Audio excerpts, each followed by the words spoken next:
दावतों में इस दाल को सर्व किया जाता है, यही वजह है कि ये शाही दाल कहलाती है। जायका भी इसका शाही है और ये बेहतरीन जोड़ है किसी भी गोश्त के सालन का। बिस्मिल्लाहिर्रहमानिर्रहीम। मोहम्मद मुस्तफ़ा सल्लल्लाहु अलैहि वसल्लम और उनके आले पाक पर करोड़ों दरूद व सलाम।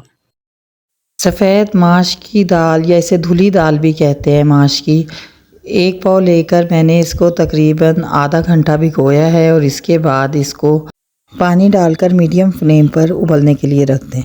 पानी बस इतना लेना है कि वो दाल के लेवल से तकरीबन आधा इंच ऊपर रहे, पानी ज़्यादा इस्तेमाल नहीं करेंगे।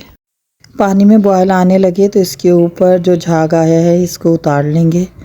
इस दाल को बनाने की सबसे पहली एहतियात ये है कि ये दाल कभी भी कुकर में नहीं बनती। इसको बड़ी एहतियात के साथ किसी पैन में ही उबाला जाता है।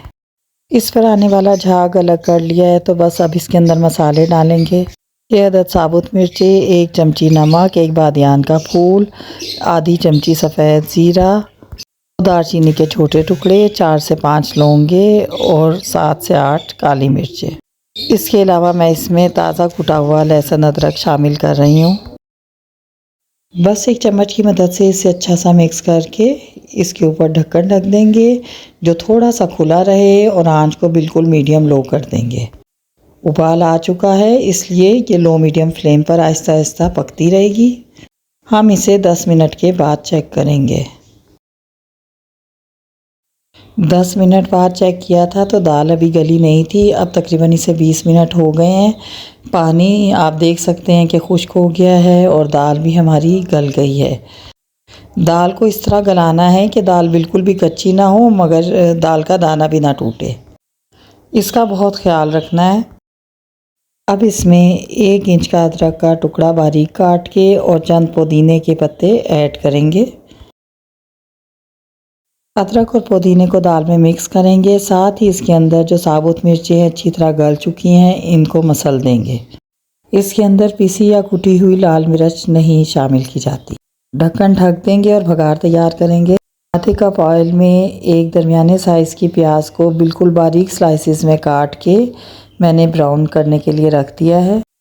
प्याज का कलर चेंज होने लगे तो इसमें 4 हरी मिर्चें बारीक काट के शामिल कर दें।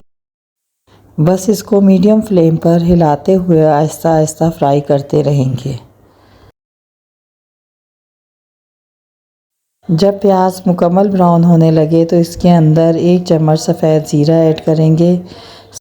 साथ ही आधी चमची कुटी हुई काली मिर्च, पिसी हुई आपने इस्तेमाल नहीं करनी बल्कि थोड़ी काली मिर्च को बेलेंस या हवनदस्ते में कूट लें और उसको इस्तेमाल करें। छोटी छोटी चीज़ों से जायके में बहुत फ़र्क आता है। भगार हमारा तैयार हो गया है तो बस अब हम आखिर में दाल पर भगार लगाएंगे और आप जब ये इस्तेमाल करेंगी दाल तो आप देखेंगी कि ये दाल सिर्फ नाम की शाही नहीं है बल्कि इसका जायका भी शाही है। हल्के मसाले वाली ये खड़ी दाल गोश्त के सालन के साथ बहुत ज़्यादा मज़ेदार लगती है। बस एक ध्यान आपको ये रखना है कि जो टिप्स बताई गई हैं उन्हीं के मुताबिक बनाएं। देख सकती हैं कि एक एक दाना खड़ा और अलग अलग है। तो अगर आपको हमारी रेसिपी पसंद आए हमारे चैनल को सब्सक्राइब कर दें, वीडियो को लाइक और शेयर करना मत भूलें। अल्लाह हाफ़िज़।